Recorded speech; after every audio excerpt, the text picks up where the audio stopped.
സ്വാദിഷ്ടമായ beef fry ആണ് നമ്മൾ തയ്യാറാക്കാൻ പോകുന്നത്. അതിന് വേണ്ടിയിട്ട് നമുക്കൊരു ബീഫ് ആദ്യം തന്നെ വേവിക്കേണ്ടതുണ്ട്. 15 കിലോ ബീഫ് നമ്മൾ നുറുക്കി ഒരു ഇടത്തരം കഷ്ണങ്ങളായിട്ട് നുറുക്കി തയ്യാറാക്കി കഴിഞ്ഞു. കഴുകി വാരി വെച്ചതാണത്.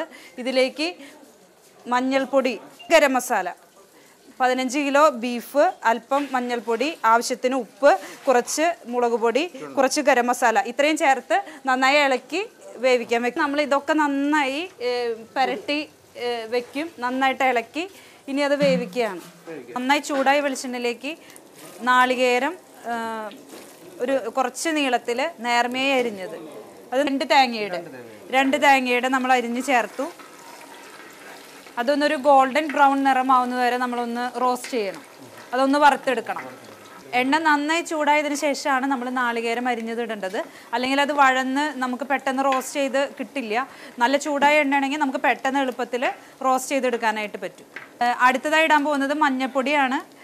ഒരു ടീസ്പൂൺ മഞ്ഞൾപ്പൊടി, കുറച്ച് ഉപ്പ്. ഇനി നമ്മൾ ഉള്ളി, ചുവന്നുള്ളി അരിഞ്ഞത്, വെളുത്തുള്ളി അരിഞ്ഞത്, പച്ചമുളക് അരിഞ്ഞത്, കറിവേപ്പില, ഉണക്കമുളക്, ഇഞ്ചി അരിഞ്ഞത്, അതുപോലെ ഉണക്കമുളക് 3ആയി പൊട്ടിച്ചത്, സവാള നീളത്തിൽ അരിഞ്ഞത്, ഒരു 2 കിലോ സവാള നീളത്തിൽ അരിഞ്ഞതാണ് ഇപ്പോൾ ചേർത്തിരിക്കുന്നത്. ഉപ്പുപൊടി വിതരണമായിരിക്കും. മഞ്ഞൾപ്പൊടി കുറച്ചും കൂടി ഇട്ടിട്ടുണ്ട്, അത് പോരാന്ന് തോന്നിയപ്പോൾ കുറച്ചും കൂടി ചേർത്തിട്ടുണ്ട്. ഇനി ആവശ്യത്തിനുള്ള മുളക് പൊടി ഇട്ട് കഴിഞ്ഞു.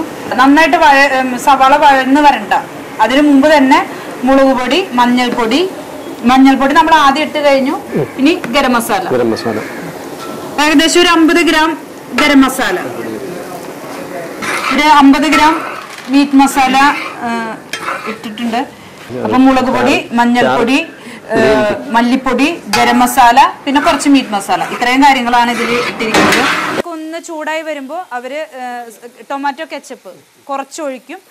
അടുത്തത് അവർ ഉപയോഗിക്കുന്നത് സോയാ സോസ് ആണ്. പക്ഷെ എനിക്ക് വേണമെങ്കിൽ ടൊമാറ്റോ കെച്ചപ്പും സോയാ സോസും എല്ലാത്തിലും ഒരുവിധം എല്ലാത്തിലും ഉപയോഗിക്കുന്നുണ്ട് അല്ലേ. ഇതിലേക്ക് ഇനി വേവിച്ച് വെച്ച ബീഫ് ചേർക്കുകയാണ് ചെയ്യുന്നത്.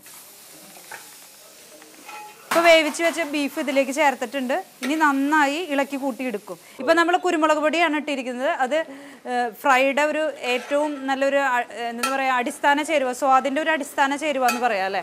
കുരുമുളക് പൊടി, കറിവേപ്പില, പിന്നെ കുറച്ചും കൂടി എണ്ണ ചേർത്തിട്ടുണ്ട്. നമ്മുടെ ബീഫ് ഫ്രൈ റെഡി ആയി കഴിഞ്ഞു.